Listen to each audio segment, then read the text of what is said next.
여러분 안녕하십니까? 생생매거진 오늘 박은정입니다.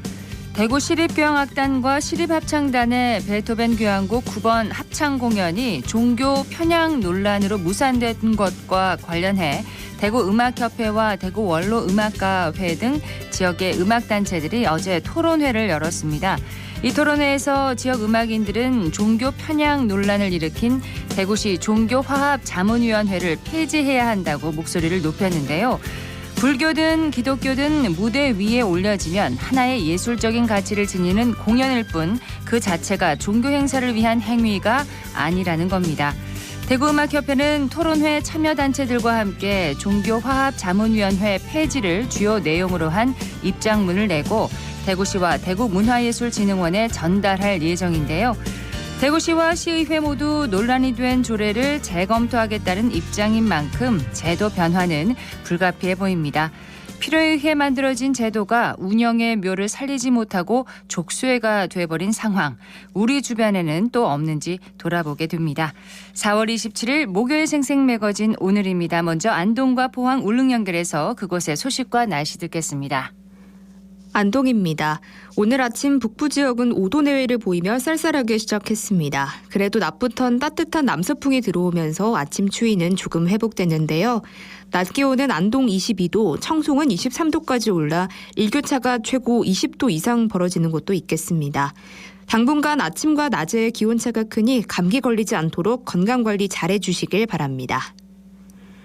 안동시가 행정안전부가 주관한 주소 기반 드론 배송 확산 사업 지역에 선정되면서 안동댐 상류 지역에 드론 배송이 시작됩니다.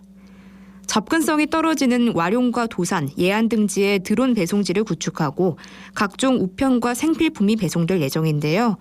시는 선박 선착장 11곳에 드론 배달점을 지정했습니다. 이번 사업은 이르면 다음 달부터 진행될 전망이고 안동댐 상류 일원의 약 100여 개 내외의 가구들이 수혜를 볼 것으로 기대됩니다. 특히 안동시가 선정된 주소 기반 드론 배송 확산 산업의 경우 국비 사업에 해당되는데요. 국비 지원 금액은 드론 배달점의 결정됨에 따라 올해 6월경쯤 확정될 예정입니다. 안동시 관계자는 접근이 어려운 내수면 지역에 생필품과 의약품 등의 물품을 배송하려면 차량으로 30분 이상 걸리지만 드론을 이용하면 5분 내외로 가능할 걸로 기대된다고 밝혔습니다. 지금까지 안동이었습니다. 이어서 포항입니다. 오늘 아침까지는 공기가 차가웠습니다. 맑은 하늘 드러난 가운데 낮부터 기온 크게 오르면서 오늘 22도 안팎이 예상됩니다. 일교차가 큰 만큼 얇은 옷을 여러 벌 겹쳐 입어서 체온 유지에 신경 써주셔야겠습니다. 한편 오늘 오후부터 모레 사이 경북 동해안을 중심으로 바람이 강하게 불겠습니다. 시설물 점검 잘해주시기 바랍니다. 맨발 걷기는 지압 효과를 통해 혈액순환을 개선하고 면역력도 높이는 등 건강에 큰 도움이 된다고 알려져 있죠. 모레 포항 송도 해안가에서 숲과 푸른 바다가 숨쉬는 포항이라는 주제로 제1회 대한민국 맨발 걷기 축제가 열립니다. 이번 행사는 맨발 걷기를 통해 건강생활 실천을 유도하고 걷기 좋은 녹색도시 포항을 알리기 위해 마련됐는데요. 전국의 맨발 걷기 동호인과 지역민 2천여 명이 참가할 예정이고 송도 해안 왕복 2.6km를 맨발로 걷게 됩니다. 또 맨발 걷기 반환점 구간에서는 생분해성 친환경 봉투를 나눠주고 돌아오는 길에 해변에 떠내려온 각종 해양 쓰레기를 수거하는 비치코밍도 진행될 예정인데요. 행사 참가비는 10,000원으로 당일 오전 9시부터 현장 등록이 시작되고 참가자에게는 포켓 허리 가방과 신발 주머니, 간식 등 기념품과 행운권도 제공됩니다. 송도 해안가에서 맨발 걷기도 체험하고 환경 정화 활동에 참여해 보셔도 좋을 것 같습니다. 지금까지 포항이었습니다. 이어서 울릉입니다. 울릉도와 독도는 맑은 하늘 보이고 있습니다. 현재 기온은 어제보다 2도 높은 16도, 습도는 52%입니다. 동해 중부 먼 바다에는 남동풍이 불면서 1에서 2m의 물결이 일고 있습니다. 오늘 여객선은 정상 운항합니다. 울릉군이 봄철 농촌 일손 돕기를 실시하고 있습니다. 요즘 같은 산채 수확기에는 많은 일손이 필요하지만 농촌 인구 감소와 고령화로 인해 일손 구하기가 어려운 상황인데요. 산나물을 적절한 시기에 채취해 상품 품질 저하를 막고 농가 소득 증대에 기여하기 위해 울릉군 내 다양한 기관 단체가 힘을 보태고 있습니다. 올해 일손 돕기는 울릉군청과 울릉경비대, 울릉교육지원청 등 240여 명이 참여하고 있고요. 기초생활수급자와 고령농 등 노동력 확보에 어려움을 겪고 있는 농가를 대상으로 도움을 주고 있습니다. 일손 돕기 활동은 5월 말까지 계속되고요. 울릉군은 지속적으로 영농 현장을 지원해 농촌에 활기가 돌도록 노력하겠다고 밝혔습니다. 지금까지 울릉이었습니다.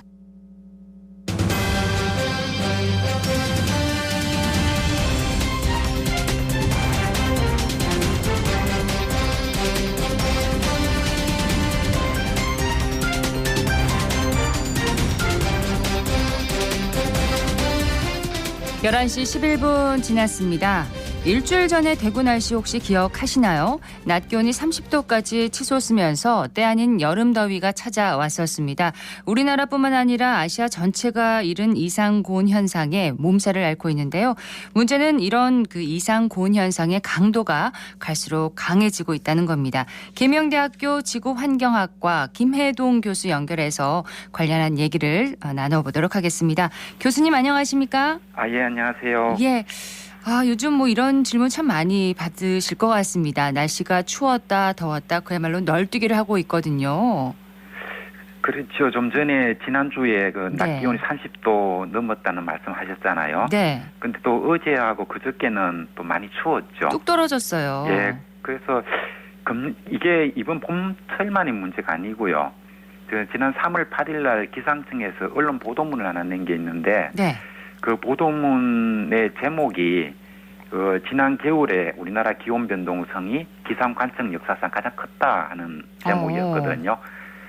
지난 겨울도 보면은 사람들에게 지난 겨울 추웠습니까? 따뜻했습니까? 물어보면은 답이 아주 양쪽으로 갈립니다. 네. 매우 따뜻한 날도 많이 있었고 설날 한파를 포함해가지고 매우 추운 날도 많이 있었죠. 네. 이렇게 이제 널뛰기를 많이 한 게 아주 큰 특징이고요. 또 지역적으로 보아도 좀 전에 말씀하셨듯이 동남아시아라든가 인도, 유럽 이런 곳에서 아주 극단적인 폭염이 나타나고 있는데 그런 다음에 또 다른 지역에서는 또 저온으로 또 고통을 받고 있기도 하고요. 그래서 예. 근데 양극화가 매우 심각한 것 같습니다. 그러네요. 극과 극을 오가는데 지금 아직 4월이잖아요. 예. 왜 이렇게 더운 건가요? 그렇죠. 과거에 보면은 5월을 우리는 되게 좋아하죠. 네. 노천명 시인의 푸른 5월이라는 시도 있고요. 그다음에 5월의 신부, 그죠?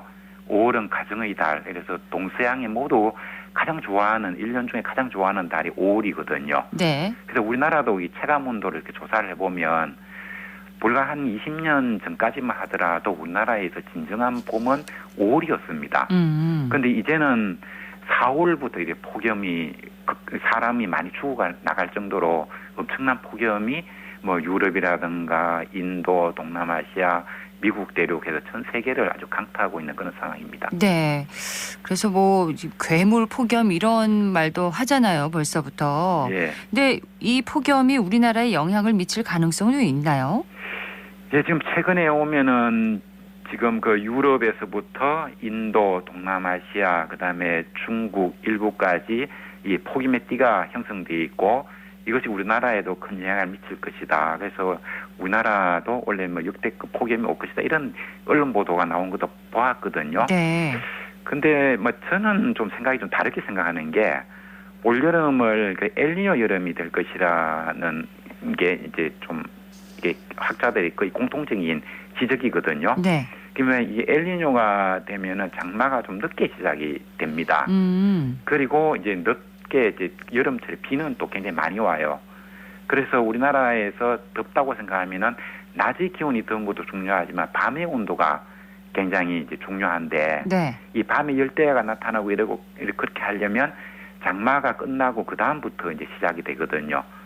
그렇게 생각하면은 제가 판단하기에는 이번 여름에 우리나라 폭염보다는 많은 비 이게 더 걱정이 아닐까 생각이 좀 듭니다. 근데 사실 폭염에 대한 우려는 작년도 그렇고 그 전에도 그렇고 보면은 우리나라 올해 여름이 역대급 폭염이 될 것이다라고 주장하는 학자들은 항상 있었습니다. 네. 매년 특히 대구에서는 올여름에 얼마나 더울까 이렇게 미리미리 걱정을 하곤 했었던 것 같습니다. 예. 근데 올여름에는 또 비 걱정을 해야 된다고 얘기하셨잖아요. 엘니뇨 해에는 비가 많습니다. 그렇군요. 그러니까 이상기후가 이제 폭염만 있는 게 아니라 여러 가지를 포함한 거네요. 그렇죠. 지금 이상 기후 현상 중에서 보면은 과거에 이제 우리나라 1년 중에 비가 가장 많이 오는 시기는 장마 시기로 6월 말에서 7월 중순 사이에 우리나라 1년 동안 오는 강우량이 한 50에서 60%가 내렸거든요. 네. 그런데 이제는 장마철에는 비가 잘 오지 않고 장마가 끝난 그 이후에 가을인데 가을 장마로 인한 가을비 이게 많이 오고요. 그리고 태풍도 과거에는 7월에 오고 가을 태풍은 오지 않았는데 작년도 그렇고 그전해도 그렇고 계속 우리가 생각해 보면 여름 태풍이 오지 않고 강한 가을 태풍이 찾아오는 걸 알 수가 있을 겁니다. 네. 그리고 여름철에 비가 오는 것도 장마철에 비가 와도 그 장마 전선에 때문에 비가 오는 것이 아니고 소낙성 비가 또 많이 오는 이런 것. 그리고 또 가뭄이 되게 길어지죠. 항상 보면. 네. 그런가 하면은 폭우가 오기도 하고 또 겨울철에 한파, 폭설 또 이런 것들이 또 우리를 많이 괴롭히기도 하고 그래서 참 이 지구온난화로 인해서 날씨가 더워지고 이런 것만 걱정이 되는 것이 아니고 또 그 반대의 현상 폭우, 한파라든가 폭설 이런 것들도 또 심각해지고 있습니다. 그렇군요. 근데 이런 그 이상기후가 1년 내내 만약에 계속 지속이 되면 이걸 이제 이상기후라고 부르기가 힘들어지는 거 아닐까요? 이게 일상이 되면요. 그렇죠. 우리가 이상기후라고 얘기할 때 앞에 붙는 이상이라는 단어를 생각해 보면 우리가 일상생활에도 그 이상하다는 표현은 많이 쓰지 않습니까? 네. 그 이상하다는 얘기는 좀채 보기 어려운 희귀한 거다는 그런 의미지 않습니까? 흔하지 않은 거죠. 그렇죠. 그런데 이제는 뭐 40도가 넘고 체감온도 50도 넘어가고 하는 이런 것들이 매년 되풀이 되고 세계 각지에 계속 나타나고 그렇기 때문에 이게 새로운 뉴노멀이 되었다고 이미 2021년 그 세계 기상 보고서에서 벌써 지적을 하고 있었습니다. 네. 이런 이상한 그 기후 변화가 일상이 돼 버린다는 건 정말 심각한 문제가 아닐 수가 없는데 이런 이상 기후의 원인이 조금 전에도 말씀을 하셨지만 지구 온난화 때문인가요? 그렇죠. 지구 온난화 현상 때문에 지구 온난화가 지구 온도가 올라가는 현상이잖아요. 네. 이게 이제 저緯도보다 고緯도 쪽이 훨씬 빠르거든요. 그러다 보니까 북쪽 찬 공기 세력이 약해지고 그러다 보니까 이제 북쪽의 찬 공기와 남쪽의 따뜻한 공기를 가르는 그 경계가 제트 스트림이라고 하는 건데 예. 이게 자체가 약해져 버립니다. 그래서 어떤 지역에는 그래도 북쪽의 찬 공기 세력이 약해졌다고 하지만 그래도 북극권에는 찬 공기가 있지 않겠습니까? 그렇죠. 이게 어떤 지역에는 확 밑으로 많이 내려오기도 하기 때문에 북위 20도 정도 있는 텍사스 같은 이런 그 매우 뜨거운 그동안 우리가 이미지로 가지고 뜨거운 지역이라고 생각하는 이런 곳에서도 영하 18도, 영하 20도가 되는 북극권 한파가 바로 직격하기도 하고요. 예. 그런가 하면은 북극권에 내도 남쪽에는 뜨거운 온도가 나타나기도 하고 막 이런 그 뒤죽박죽의 기후가 나타나고 있습니다. 네. 이렇게 정말 그 양극으로 치닫는 이런 이상 기후가 계속되면 당연히 우리 삶은 심각한 위협을 받게 되지 않겠습니까? 그렇죠. 우리가 생각해 보면 사람이 살아가려고 하면 사람은 추우면 난방을 하고 더우면 냉방을 하고 이렇게 하면 좀 버텨낼 수 있지 않겠습니까? 네. 그렇지만 사람은 무엇에 의존해서 살고 있는가 하면 식물에 의존해서 살고 있죠. 식물. 그렇죠. 그 식물이 이 영양분을 만들어내고 그것을 우리가 먹이로 해서 살아가고 있지 않습니까? 네. 그런데 이 식물은 난방과 냉방을 통해서 우리가 키울 수 있는 게 아니죠. 그래서 식물부터 이 기후 변화에 버텨낼 수 없게 되고 그러면 거기에 의존해서 살아가고 있는 동물 그리고 동물 중에서 상위층에 있는 인간의 삶도 네. 안전할 수 없다고 말할 수 있겠죠. 예. 그 농산물에도 영향을 줄 것이고요. 예. 네. 그러니까 이런 기후 변화가 사람 이전에 이제 자연에 영향을 주니까 결국은 사람의 삶에 심각한 위해를 가할 수밖에 없네요. 근데 지금이라도 할 수 있는 방법 없을까요? 이 재앙을 좀 피하거나 좀 줄일 수 있는 방법. 늦었지만 지금이라도 해야 될 것 같은데요. 그렇죠. 그 국제기구 중에서 지구 환경을 총괄하는 가장 큰 기구가 유네피라고 하는 그 유네하는 거 유엔 환경 계획이라고 하는 단체가 있거든요. 유넷이요? 예, 여기서 2022년에 나온 기후위기 보고서를 보면 그 부제가 The Closing Windows 이렇게 돼 있습니다. 네. 그러니까 닫혀가는 창문이라는 뜻이잖아요. 음. 근데 이 창문이 뭔가 하면 우리가 기후 변화, 기후 위기로부터 지구 환경을 지켜낼 수 있는 가능성 이것이 닫혀가고 있다 이런 얘기를 그러니까 부제로 이미 이게 적혀 있었고요. 네. 그 보고서 내용을 보면 지금 우리가 국제사회가 온실가스를 줄이는 이 노력으로는 턱도 없다.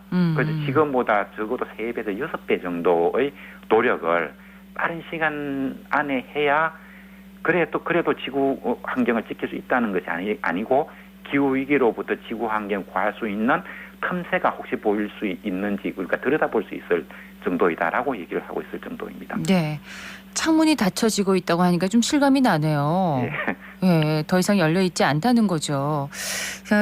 기회가 시간이 얼마 남지 않았다는 건데 지난 4월 22일 지구의 날에 정부가 날을 맞아서 정부가 오늘까지 기후변화 주간을 운영하고 있습니다. 올해 기후변화 주간 주제가 오늘도 나는 지구를 구했다더라고요. 네. 교수님이 말씀하시는 추천해 주시는 우리가 지구를 구할 방법 좀 구체적으로 알려주시면 실천 좀 해보겠습니다. 예, 지금은 기후위기 비상행동식이라고 얘기를 하거든요. 그래서 개인의 어떤 소비 절약이라든가 우리 삶의 어떤 그 에너지 절약이라든가 이런 것만으로는 턱없이 부족합니다. 네. 우리나라 같은 경우도 보면은 에너지를 많이 사용하는 73개 기업이 우리나라 전체 탄소 배출량의 75%를 차지하고 있는 상황입니다. 그래서 이런 상황에서는 해외 유럽이라든가 다른 선진 국가들 보면은 시민들이 그 일로 굉장히 많이 나서고 있습니다. 예. 정부가 나서서 기업체 탄소 배출 감축에 적극적으로 개입하라는 그런 의미거든요. 이렇게 시민들이 나서서 정부를 갖다 압박하는 이런 사람들을 기후 시민이라고 부르고 있습니다. 네. 그래서 우리가 이제 소극적으로 우리의 삶을 바꾸면 되지 않을까 이런 단계를 넘어서서 이 정부와 정치권을 갖다가 강하게 압박하는 그런 노력을 기울여야 됩니다. 네. 뭐 단순히 그냥 물론 종이컵을 사용을 줄이기도 해야겠지만 개인의 이런 노력을 뛰어넘어서 기업과 정부에 좀 압박을 가할 수 있는 기후 시민이 돼야 되는 거군요. 그렇습니다. 알겠습니다. 오늘 말씀 고맙습니다. 예, 고맙습니다. 계명대학교 지구환경학과 김혜동 교수였습니다.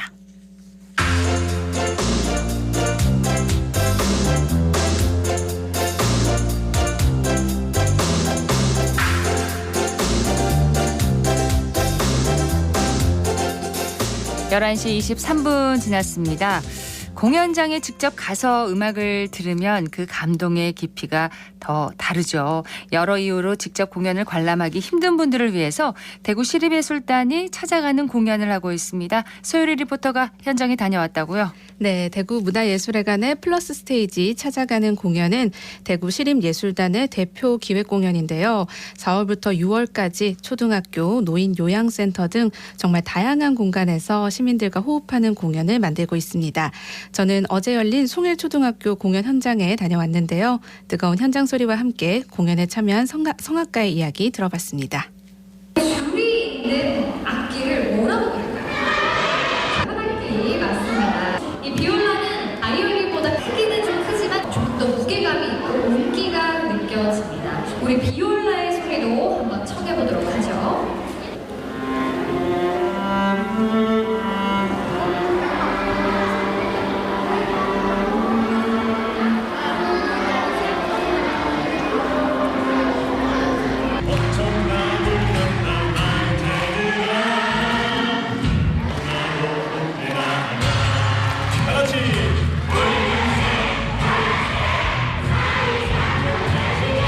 성악 앙상블 멜팅의 대표 유광준입니다. 뮤지컬 렌트의 수록곡 시즌스 오브 러브, 오페라의 카르멘 중 투우사의 노래, 그리고 이무진의 신호 등을 비롯한 다양한 장르의 노래를 연주했습니다. 관객인 송일초등학교 학생들이 쉽게 접할 수 있는 또는 아는 멜로디의 곡들을 선정을 해봤는데요. 광고에서 들을 수 있었던 투우사의 노래 같은 경우에는 아이들이 박수도 치고 흥을 같이 타주는 모습에 저희도 더욱 에너지를 얻었던 것 같습니다. 오늘 학생들이 아주 반짝이는 눈망울로 집중해서 음악을 감상하는 모습을 보면서 굉장히 뿌듯하고 저희 마음도 같이 맑아진 것 같은 그런 느낌을 받았습니다. 공연을 본 친구들에게 바라는 점은 저희가 불러준 노래들의 가사처럼 친구들과 올 한 해 사이좋게 지내고 최고로 행복한 어린이들이 되었으면 좋겠습니다. 야, 그 조금 전에 어린이들 목소리 맞죠? 거의 군부대를 방불케 하는 네. 어린이들의 목소리였습니다. 어린이 관객들의 반응이 아주 뜨거웠습니다. 어떤 곡들을 만날 수가 있었나요? 네, 바이올린, 첼로, 비올라로 구성된 현악 앙상블이 비발디의 사계중, 봄, 겨울과 사랑의 인사 등을 연주했고요. 또 소프라노와 바리톤으로 구성된 성악 앙상블은 뮤지컬 오페라의 유령에 나오는 유명한 넘버죠. 띵콘미를 비롯해서 조금 전 들으신 이무진의 신호등 같이 정말 관객 맞춤형 선곡으로 큰 호응을 얻기도 했습니다. 네. 공연을 즐긴 학교 구성원들의 이야기 들어봅니다. 저는 6학년 박혜인입니다. 마지막에 이제 버터플라이라는 곡이 제일 좋았던 것 같아요. 아무래도 친구들이 음악가랑 같이 부르다 보니까 더 하나가 된 느낌이었기 때문에 좋았어요. 그래서 내년에도 후배 친구들이 조금 노래로 즐길 수 있게 더 했으면 좋겠습니다. 조명성입니다. 레디꼬랑 버터플라이랑 신호등은 애들이 전부 다 같이 부르고 다른 곡은 제목을 몰랐는데 지금 이 곡을 듣고 제목도 알아서 나중에 찾아보고 들을 것 같아요. 공연이 계속 됐으면 좋겠고 오늘은 봄에 해가지고 집중이 더 잘 됐던 것 같고 연주자분들이랑 같이 노래를 불러주신 분들도 너무 잘해주셔서 이번 공연이 더 인상 깊었던 것 같아요. 성일학교 교장입니다. 시립예술단에서 하는 이런 공연들이 우리 아이들에게 감성을 이끌어주는데 아주 유용한 그런 것을 경험했기 때문에 우리 학교에서도 신청을 해서 즐거운 공연을 할 수 있었습니다.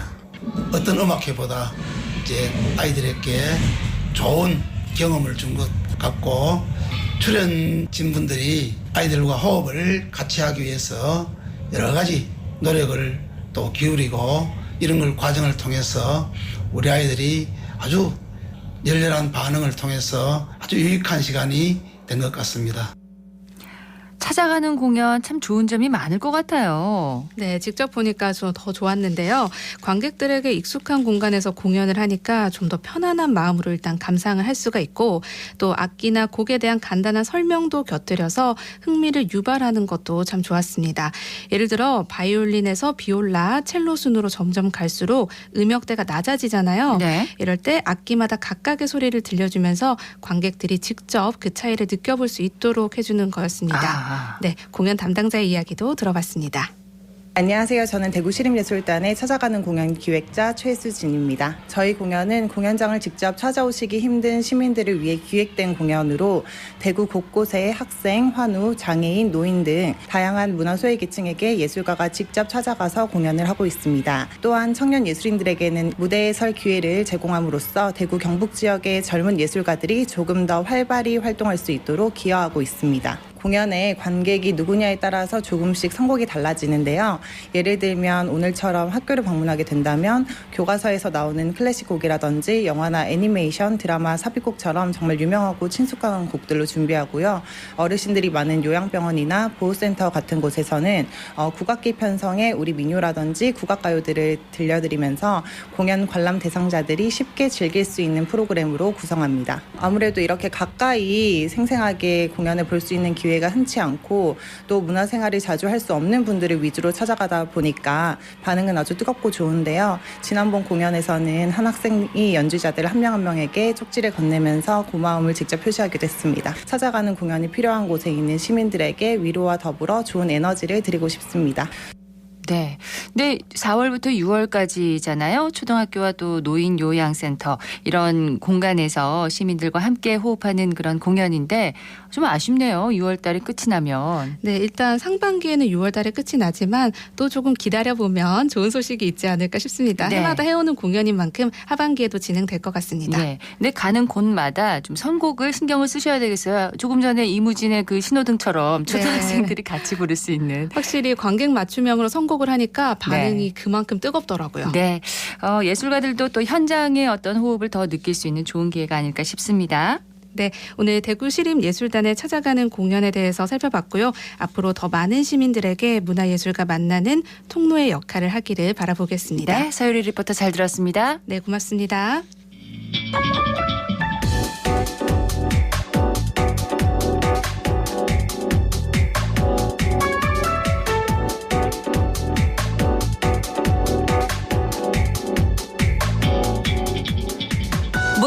듣고 생각과 마음을 나누는 방송.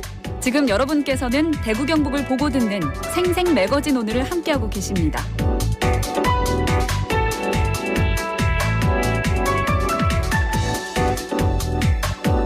기자의 눈으로 지역의 현안과 이슈를 들여다봅니다. 오늘은 매일신문의 최원영 기자와 함께합니다. 어서 오세요. 네, 안녕하십니까. 자, 대구미술관 얘기를 좀 해보겠습니다. 네. 소장품 중 일부가 위작이라는 의혹이 사실로 드러났는데 이게 어떻게 된 일입니까? 예, 대구시가 최근 발표한 감정 결과에 따르면 이 감정 의뢰기관 두 곳 모두에서 최종 위작 판정을 받은 작품이 긍석 김진만 선생의 작품인 매화입니다. 네. 예, 위작 의혹이 제기된 또 다른 작품인 이 석재 서병호 선생의 작품을 비롯해서 4개 작품은 이 한 곳에서만 위작으로 결론이 나서 대구시가 3차 감정을 검토를 하고 있고요.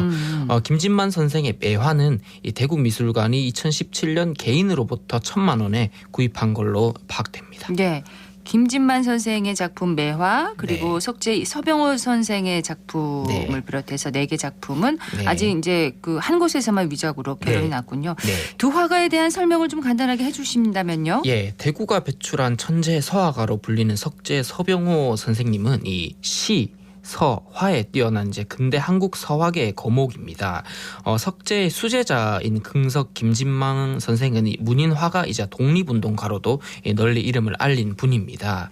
그래서 위작으로 확인된 김진만의 매화 작품은요. 네. 2020년 대구미술관하고 광주미술관 순회로 열린 이 대구 광주 달빛 동맹 교류전에서 각각 한 달간 전시된 바가 있습니다. 네, 위작 의혹이 제기된 게 이게 어디서부터인가요? 예, 위작 의혹은 지난 2월이었습니다. 대구문화예술진흥원 업무 보고에서 이 김태우 대구시의원의 문제 제기에서부터 나왔는데요. 김 의원은 관련 이 전문가로부터 이 해당 작품이 인장 등의 문제로 위작으로 의심된다라는 제보를 받았고요. 이 대구미술관 측에 이를 질의한 걸로 알려집니다. 네. 김 시의원은 이 지난해 12월쯤에 이 지역의 고서와 그리고 서예 전문가로부터 일부 작품이 위작으로 의심된다 이런 얘기를 듣고 이런 질의를 하게 된 건데요. 당시 김 시의원은 이 석재 서병호 선생하고 긍석 김진만 선생 작품이 위작으로 의심된다 이런 의혹을 제기를 했고 예. 그에 따라서 감정을 해보니까 이 김진만 선생의 작품이 매화가 1, 2차 감정 모두에서 위작이다 이렇게 결론이 난 겁니다. 네, 그 문제 제기는 최근에 나왔지만 지역 미술계에서는 그 전부터 위작 의혹을 제기하고 있었다면서요? 예, 맞습니다. 지난 2021년부터 이 관련 전문가들이 일부 작품이 위작일 가능성이 있다라고 문제를 제기해왔거든요. 그런데 이제 대구미술관은 그간 감정에 착수하지 않은 걸로 파악됩니다. 이 부분에 대해서 김 시의원은 이 전문가가 2년 전부터 이 대구미술관 소장 작품 중 일부가 위작 가능성 있다라고 얘기를 했는데 대구미술관 측에서는 예산 문제 등을 들어서 모르쇠로 그간 손을 놓고 있었다 이렇게 지적을 했고요. 네. 지역 미술계가 워낙 좁고 이해관계도 많이 얽혀 있다 보니까 이런 잘못된 문제가 쉽게 그리고 빠르게 바로잡히지 않는 거다 이렇게 지적을 하고 있습니다. 2년 전에 벌써 문제 제기가 있었는데 대응이 너무 좀 늦었네요. 그렇죠. 예, 지역 미술계에서는 이 작품이 홈페이지에 공개된 이후에 지속적으로 위작 논란이 이 업계에서는 있었는데 대응이 너무 늦었다. 그래서 아쉬움이 크다라고 얘기하고 있습니다. 대구미술관이 그리고 주로 현대미술을 다루다 보니까 이 고서화 등에서는 상대적으로 좀 전문성이 떨어져서 이런 사태가 벌어진 거 아니냐라는 지적도 있고요. 시립미술관은 공적 자금이 투입되는 곳이잖아요. 그만큼 그렇죠. 이 전문 연구가들을 통해서 더욱 엄밀한 검증이 필요하다는 얘기도 나옵니다. 예. 그런데 위작의 수준이 매우 낮다 이런 얘기도 나오더라고요. 예, 이 위작 논란이 불거진 작품들은 이 비전문가도 조금의 설명만 좀 듣고 보면은 의심을 품을 만한 수준이라고 합니다. 정교하게 제작된 작품이 아니라는 거죠. 예. 취재진이 입수한 이 매화 작품의 세부 사진을 보면은 이 김진만이 기존에 사용하던 낙관, 그러니까 작품에 자신의 호나 이름을 새기는 도장을 낙관이라고 하거든요. 이게 중요하잖아요. 예, 이 낙관과는 전혀 다른 모양새입니다. 예, 대구 한 고미술 전문가 얘기를 들어보니 이 낙관의 한자에 대해서 김진만이 아니고 조영진으로 찍혀 있는 것 같다라고 분석을 했고 김진만 선생이 기존에 쓰던 걸로 알려진 3가지 기존 낙관과 일치하지 않는다는 지적도 했습니다. 또 김진만 선생의 다른 작품에 찍힌 거는 돌도장인데 이 위작은 나무도장을 찍은 것으로 보인다고 했고요. 또 다른 정각 전문가도 이 찍힌 이름이 조봉진으로 추정된다고 했습니다. 그러니까 김 씨가 아니라 최소한 조 씨인 거는 성이 확실하다. 조가네요. 그렇죠. 이렇게 얘기했고 서예와 전각을 좀 잘 아는 사람이면 누구나 좀 쉽게 위작임을 알아볼 수 있을 정도다 이렇게 얘기했습니다. 전문가가 아니어도 낙관은 제대로 봐야 된다는 건쯤은 알고 있는데 상식적인 거죠. 그러니까요. 낙관만 제대로 봤어도 위작임을 알 수 있는 그런 수준이라는 건데 사실상 구입 과정에서 제대로 된 검증이 이루어지지 않았다 이렇게 볼 수 있는 거네요. 네, 그렇습니다. 이 김진만 선생 작품을 매입할 당시 대구미술관의 소장품 구입 절차는 심의위원회만 거친 것이 전부였다고 합니다. 심의위원회. 예, 이 이후에 대구미술관이 좀 관련 절차를 보완하고자 2020년에 이 구입과 기증 작품 모두 작품 선정 심의위원회 그리고 가치평가심의위원회 두 과정을 좀 거치도록 규정을 바꿨거든요. 그런데 작품 선정위원회는 수집 여부 결정을 하고 가치평가심의위원회는 가격의 적정성 정도만 판단하는 것이었습니다. 그러니까 이게 작품이 뭐 진짜나 가짜냐 진위 여부를 전문적으로 검증할 수 있는 과정은 여전히 없는 거죠. 진위 여부가 제일 중요한 거 아닐까요? 제일 중요하죠. 그래서 이 대구미술관이 2016년에 한 기업인으로부터 기증받아서 공개한 2인성 작품 연못이 2004년 1월 한국미술품감정평가원으로부터 위작 판정을 이미 받은 작품이라는 사실이 뒤늦게 밝혀져서 논란을 한 차례 빚기도 했었습니다. 예, 그래서 고서화를 연구해온 한 미술학 박사님은 이번 사태가 대구에 좀 위신이 떨어지는 아주 초보적인 실수다라고 지적을 하고 있어요. 그러니까 심의 과정에서 전문가가 없었다라는 얘기인 거죠. 그래서 대구미술관이 결국에는 이 세금을 들여서 작품을 구입을 하는데 제대로 검증하지 못한 데 대한 책임을 분명히 져야 한다. 이런 얘기를 합니다. 자, 대구시가 감사에 나서기로 했죠? 네, 맞습니다. 이 대구미술관 소장품이 위작으로 최종 확인됨에 따라서 대구시는 대구미술관을 상대로 고강도 특정 감사에 나서기로 했습니다. 이 대구시 감사위원회는 지난 25일부터 5월 12일까지 3주 동안 감사 인력 10여 명을 투입을 해서 특정 감사를 하고 있습니다. 대구시는 소장작품 1899점 중에서 구입 작품 500여 점 대상으로 작품의 구입 경위 살펴보고 수집 결정은 좀 어떤 프로세스로 됐는지 가격 선정은 좀 적정했는지 관련 부정 및 비리 사항을 면밀하게 들여다보겠다고 했고요. 또 기증받은 작품 1,300여 점에 대해서도 이것이 위작인지 감별을 하고 기증 절차 또한 개선하겠다 이런 방침입니다. 당연히 그 진품인 줄 알고 다 전시 구경 가고 그랬었는데 정말 시민들의 실망감이 크지 않을 수가 없습니다. 근데 대구미술관이 위작 논란뿐만 아니라 다른 논란에도 지금 휩싸여 있다고요? 예, 대구미술관은 최근 관장 채용 취소 논란으로도 좀 잡음을 빚고 있는데요. 대구미술관 운영하는 대구문화예술진흥원이 지난 19일이었습니다. 신임 대구미술관장 내정자의 결격 사유 조회 과정에서 이 미술관장 직무를 수행하기 는 부적절한 징계 기록이 발견됐다고 하면서 내정을 취소를 했어요. 앞서서 문예진흥원이 최은주 전 관장이 지난 3월에 사임한 이후로 곧바로 신임 관장 공모에 나섰고요. 서류 면접을 거쳐가지고 지난 6일에 안규식 전 클레이아크 김해미술관장을 신임 대구미술관장에 내정을 했었습니다. 그런데 결격 사유 조회를 거쳐가지고 13일 정식 임명하기로 했는데 내정했다고 발표하고 나서 이 안 전 관장이 이전 기간 그러니까 김해미술관 등에서 징계를 받았던 이력이 알려지면서 임용이 차일피일 미뤄지더니 결국 재공모를 하겠다 이렇게 입장이 바뀐 겁니다. 정식 임용 발표까지 한 거군요. 네, 내정했다고 발표를 했었죠. 그 안 전 관장은 2014년 대구미술관 학예실장을 맡을 당시에 직원관리 소홀로 정직을 받았고 2021년 김해미술관장 재직 때는 이 여직원 관련 관계도를 만들어서 경징계를 받았던 사실이 이제 뒤늦게 대구미술관이 파악한 겁니다. 예. 근데 이제 내정 발표까지 한 거잖아요. 네네. 그래서 안전관장이 법적 대응 방침을 밝혔다면서요? 네, 맞습니다. 안전관장 측은 이 문해진흥원 상대로 해서 대구미술관장 임용 취소 결정의 취소 요구하는 소송을 제기하기 위해서 변호사를 선임했다고 했고요. 문해진흥원이 대구미술관장 재공모를 강행하면 이 행정안전부 소청심사위원회에 재공모 중지 소청도 하겠다고 입장을 밝힌 바 있습니다. 그러면서 이번 대구미술관장 응모하면서 그동안 경험을 활용해서 이 대구 출신으로서 대구 미술문화진흥에 이바지하기를 꿈꿨는데 네. 임명 취소 통지서를 보고는 이 소명 기회 한번 안 주고 이런 결정을 내렸다는 사실에 황당함과 분노를 감출 수 없다라고 얘기하기도 했습니다. 이전 징계에 대해서는 그럼 입장을 밝혔나요?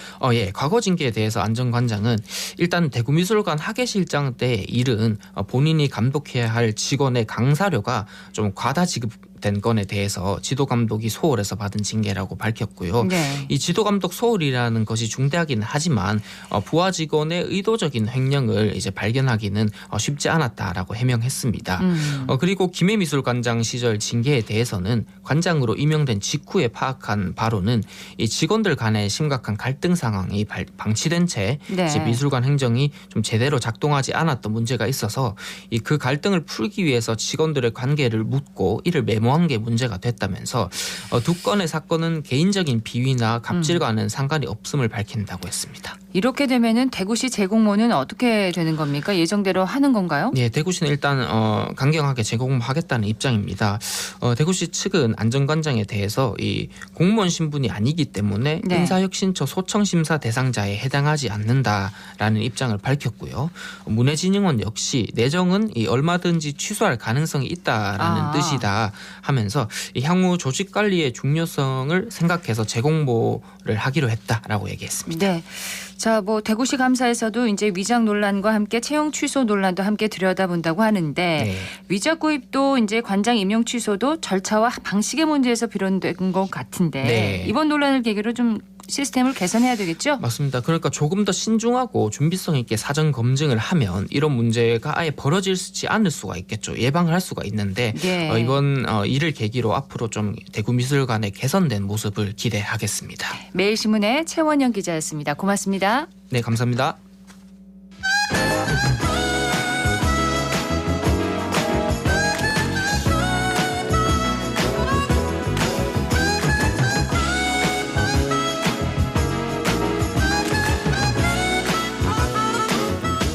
시 42분 지나고 있습니다. 우리가 몰랐던 역사의 진실과 그 이면을 들여다보는 시간입니다. 다시 읽는 역사 정만진 작가 스튜디오에 나오셨습니다. 어서 오세요. 예, 안녕하세요. 오늘 다시 읽어볼 역사는 뭔가요? 내일 4월 28일이 이순신 장군 탄신일입니다. 내일이군요. 네, 충무공 탄신일이라고 보통 말하는데 국가기념일이에요. 네. 충무공 탄신일을 맞아서 우리가 어떤 마음가짐을 가지고 살아야 하느냐라거나 또 이 충무공에 대해서 우리가 잘 알지 못하는 어떤 역사적, 인간적 진실 이런 것에 대해서 알아볼까 합니다. 네. 생일은 4월 28일이고 몇 해에 태어나셨나요? 충무공 이순신 장군이요? 1545년입니다. 이순신 장군이 1545년 4월 28일에 태어나셨죠. 근데 돌아가실 때는 임진왜란 마지막 전투 있지 않습니까? 유명한 네. 노량해전에서 그때 돌아가셨기 때문에 횟수로 치면 1598년이니까 순국하실 때가 불과 53세밖에 안 됐죠. 지금으로 보면 너무 젊은 나이네요. 그렇죠. 네. 자, 탄신일을 국가기념일로 지정한 만큼 이순신 장군의 업적과 정신은 정말 대단하잖아요. 그렇습니다. 그러니까 우리나라에서 개인을 기려서 국가기념일을 정한 경우는 충무공뿐이에요.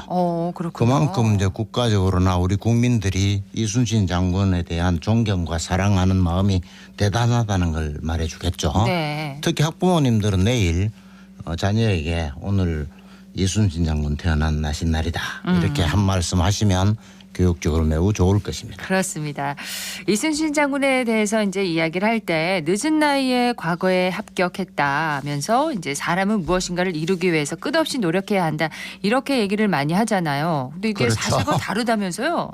예, 끝없이 노력해야 한다는 거는 좋은 말인데 역사적인 얘기는 이제 사실에 기반을 해야죠. 그렇죠. 이순신 장군이 과거에 실제로 합격하는 나이가 이제 연세가 31세인데 무과에 31세 합격을 두고 과거에 늦게 합격했다. 사람은 될 때까지 끝없이 노력해야 한다.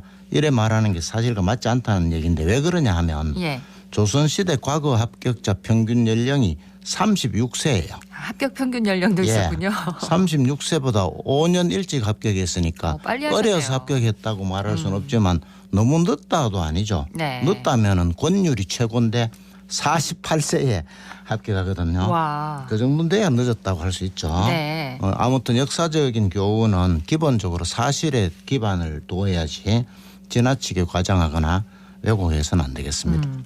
31세 무과에 급제한 것은 그 시대에서 결코 늦은 건 아니었다. 네, 약간 빠른 편이죠. 평균 연령으로는요. 네. 이순신 장군의 과거 시험 이야기라면 이제 빠지지 않고 또 언급되는 부분이 무과에 응시했다가 말에서 떨어져서 다리가 부러졌는데 버드나무 껍질을 벗겨서 이제 다리를 메고 계속 시험을 봤다. 하지만 또 낙방했다. 이런 이야기도 있잖아요. 책에도 본 것 같은데 이거는 네, 책에 나옵니다. 네네. 책에 나오고 이거는 사실이에요. 아, 이건 사실이군요. 예. 그리고 저 낙방 다리 부러지고 버드나무 껍질을 벗겨가지고 묶어가지고 계속 과거에 응시했다. 이런 얘기는 강조할 만한 얘기인데 왜냐하면은 누구나 사람은 살다가 보면 절망적인 어떤 상황이 오잖아요. 네. 그때 용기를 잃지 않고 계속 도전하는 그 정신은 본받아야 되죠. 그리고 이순신 장군은 나중에 결국 우리 역사에서 손가락에 꼽히는 대장군으로 크게 성공하지 않습니까? 네. 그래서 어려움을 딛고 성공했다. 이런 교훈을 찾아내야 역사 교육이 제대로 됐다. 그래 네. 볼 수 있죠. 이런 순간에도 일단 포기하지는 않고 끝까지 시험을 봤다는 게. 그렇죠. 예. 근데 이순신 장군이 무과 시험을 보러 갔잖아요. 근데 네. 말타기에 능숙하지 않았던 건가요? 왜 그러냐면 이제 떨어져서 다리가 부러지고 하면 능숙지 않았다는 것은 사실인데 왜 그러냐면 이순신 장군은 본래 문과를 준비한 사람인데 네. 갑자기 무과로 바꾸었어요. 요즘 말로 하면 사학과나 철학과에 다니다가 사관학교로 들어갔는 셈이죠. 그러니까 훈련 기간이 짧았기 때문에 능숙하지 못했는데 그러나 여기 또 다른 놀라운 교훈이 있는 것이 이순신 장군이 문과 공부를 계속했기 때문에 인문학적 소양이 매우 높았다는 거죠. 그러니까 난중일기 같은 세계 유산도 남길 수 있게 되고 전쟁을 할 때도 뛰어난 정세 분석, 정확한 전술 전략을 세울 수 있는 능력이 갖춰지잖아요. 네. 그러니까 이순신 장군은 인문학적 소양과 교양을 잘 갖춘 인물이 역사에 이름을 남길 만큼 성공할 수 있다는 그런 교훈을 주는 훌륭한 인물이죠. 그렇군요. 그런데 이순신 장군이 말을 타고 시험을 보았다면 수군이 아니라 육군 장수가 되는 무과 시험에 그 응시를 했다는 뜻인가요? 아닙니다. 그게 아니고 조선시대에는 수군과 육군 구분이 없었습니다. 원균도 경상수사하다가 충청병사로 옮겨가거든요. 네. 이순신 장군이 약 23년 동안 군인으로 생활을 하는데 전반기 앞부분은 대부분 육군을 했고요. 후반기 반 정도 12년 정도는 다 수군을 했는데 우리가 이순신 장군 하면 수군이 떠오르는 것은 그렇죠. 임진왜란때 남해안에서 워낙 일본군을 크게 무찔러 나라를 지켜냈기 때문에 그 네. 이미지가 강해서 그저 수군이다고만 생각하니까 사실은 이순신 장군 군대 생활 반밖에 모른다. 이렇게 말할 수도 있죠. 이제 앞으로는 수군과 육군 구분이 없었다. 네. 예, 다 근무하셨다. 이렇게 네, 얘기를 그렇죠. 해야 되겠네요. 예, 예. 예. 육군 시절의 일화도 있나요, 그러면? 그렇죠. 그러니까 12년 정도 육군 생활을 했으니까 처음에 과거 급제해가지고 어디 갔냐 하면은 개마고원 근처에 가요. 네. 거기서 3년 동안 근무를 하다가 이제 육군 본부로 지금 말하면은 들어오는데 8개월도 안 돼가지고 충남의 해미읍성으로 쫓겨갑니다. 왜 그랬냐면 그 당시에 병조정랑 지금으로 말하면 국방부 인사국장이 부당한 방법으로 자기하고 친한 사람을 승진시키려고 하니까 실무자인 이순신이 끝까지 반대했어요. 그러다가 보복 조치를 당해가 시골로 쫓겨갔는데 네. 이 일로 높은 고관들이 이순신 이름을 다 알게 되고 심지어 선조까지도 이순신 이름을 기억하게 됩니다. 그래서 나중에 임진왜란은 1년 앞두고 선조가 정업현감 지금으로 치면 면장 수준인데 이 이순신을 전라 좌수사 별 2개 정도예요. 네. 그렇게 파격적으로 승진을 시킵니다.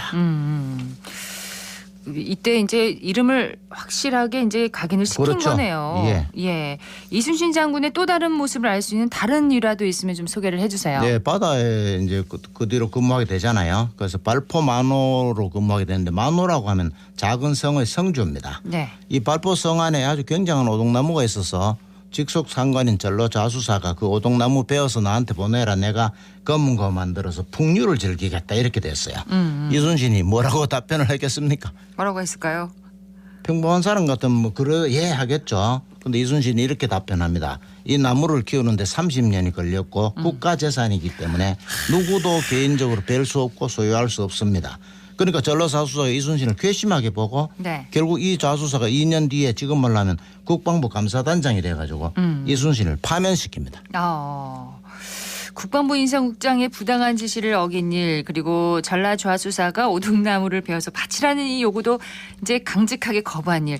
이순신 장군의 이제 이 강직한 청렴한 성품을 잘 말해주는 일화가 아닌가 싶은데 하지만 결국 벼슬자리에서 이제 쫓겨나고 말았잖아요. 그 뒤에 이순신 장군은 어떻게 됐습니까? 쫓겨났으니까 이제 실업자가 되어서 집이 있는 서울로 갔는데 네. 이조판서 요즘 말로 행정안전부 장관 유명한 이율곡이 이순신을 부릅니다. 같은 문중이거든요. 네. 그래서 다시 어떻게 해주려고 부르니까 이순신이 초대를 거절합니다. 뭐라고 다 말하느냐 하면 제가 지금 대감을 방문하면 사람들이 저와 대감을 함께 의심할 것입니다. 다시 또 병조판서 요즘 말로 하면 국방부 장관이 부릅니다. 김규영이란 국방부 장관이 이순신에게 네. 내가 당신 사위 삼고 싶다. 이순신이 또 이렇게 답변합니다. 제가 대감 호의를 받아들여서 병조판서의 사위가 되면 출세하려고 그랬다고 할 거 아니냐 사람들이. 그러면 대감한테도 좋은 일이 아닙니다. 이순신 장군이 참 정말 대단한 사람이지 않습니까? 네. 드리려는 말씀은 우리가 이순신 장군이 훌륭한 호국의 영웅이다 이렇게 기억하는 것은 당연한 일이지만 그것만 알아서는 안 되고 네. 이순신 장군 탄신일을 국가기념일로 정할 만큼 이순신이라는 인물은 단순한 장군이 아니다. 예. 온 국민이 우러러볼 어떤 가치가 있다. 어떤 가치가 있느냐. 전쟁터에서 잘 싸우기만 한 사람이 아니라 뛰어난 인격과 공무원으로서의 청렴 정신이 아주 두드러지는 사람이다. 네. 이 정도를 알아야 예. 충무공 탄신일을 국가기념일로 참되게 기린다고 말할 수 있겠죠. 이순신 장군의 전개 한 편을 제대로 읽은 듯한 느낌이 듭니다. 네, 예. 예. 아닌 것은 아니라고 말할 수 있는 강직함. 예. 그렇죠. 오늘 꼭 배워야 할 부분인 것 같습니다. 정만진 작가였습니다. 고맙습니다. 예, 고맙습니다.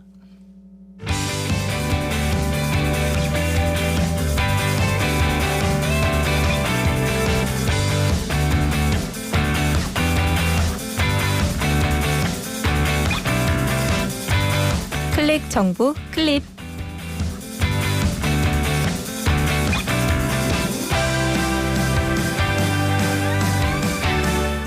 오늘부터 동물보호법이 강화됐습니다.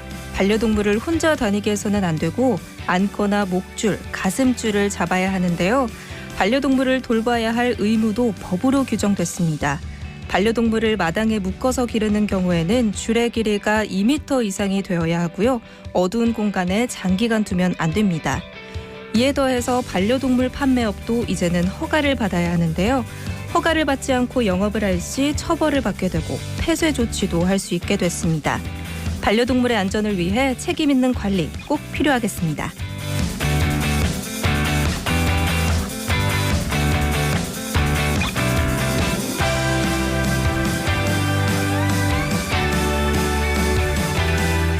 국립대구과학관이 10주년을 맞이해 5월 4일 메타버스 우리 동네 과학관을 오픈합니다. 우리 동네 과학관 오픈과 동시에 메타버스 창의융합 교육을 개최한다고 하는데요. 어린이날을 맞이해 5월 4일 오후 7시를 시작으로 7월과 10월 총 3차례 진행될 예정입니다. 선착순으로 참여할 수 있다고 하니까요. 관심 있는 분들은 국립대구과학관 홈페이지에서 신청하세요.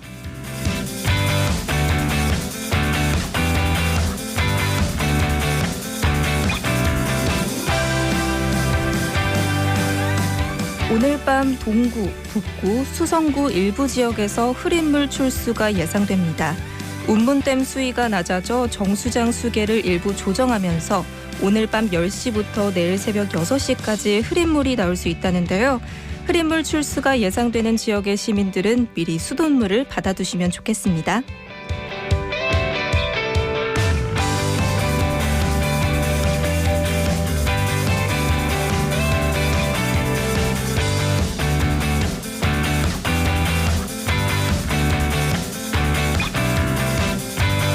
대구시가 젊음과 낭만이 넘치는 동성로를 주제로 2023 대구 도시디자인 공모전을 엽니다. 작품 접수는 7월 12일부터 19일까지고요. 시민뿐만 아니라 국내외 관광객들이 즐겨 찾는 명소인 동성로만의 매력을 갖추기 위한 디자인 아이디어를 제안하면 됩니다. 대상작에는 대구시장상과 상금 500만 원이 주어진다고 하는데요. 자세한 내용은 시 홈페이지 공고란을 참고하면 됩니다.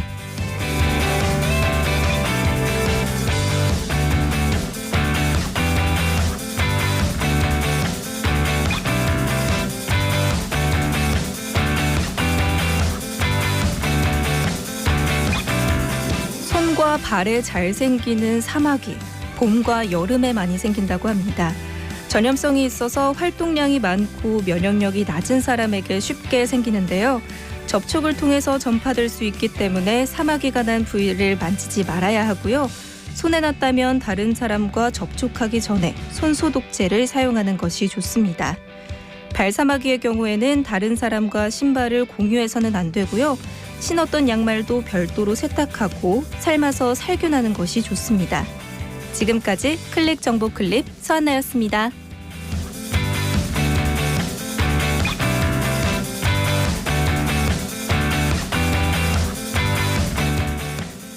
대구 경북의 혈액 보유량이 올해 들어서 적정치를 계속 밑돌고 있다고 합니다. 지난 1월 9일 이후에 혈액 적정 보유량인 5일분을 넘기지 못하고 있다고 하는데요. 지금 학교와 관공서를 중심으로 헌혈 행사를 진행하고 있는데 건강한 시도민들도 이 생명 나눔에 관심을 보여주시면 좋겠습니다. 오늘 대구와 경북 지역은 맑겠습니다. 낮 기온은 20도에서 24도 분포로 어제보다 4도에서 6도가량 높겠고요. 대기 확산이 원활해서 미세먼지 농도 보통 수준을 보이겠습니다. 일교차가 큽니다. 15도에서 20도 안팎으로 크게 나고 있는데요. 건강관리에 계속 유의하시기 바랍니다. 생생매거진 오늘 준비한 소식 여기까지입니다. 박은정이었습니다. 고맙습니다.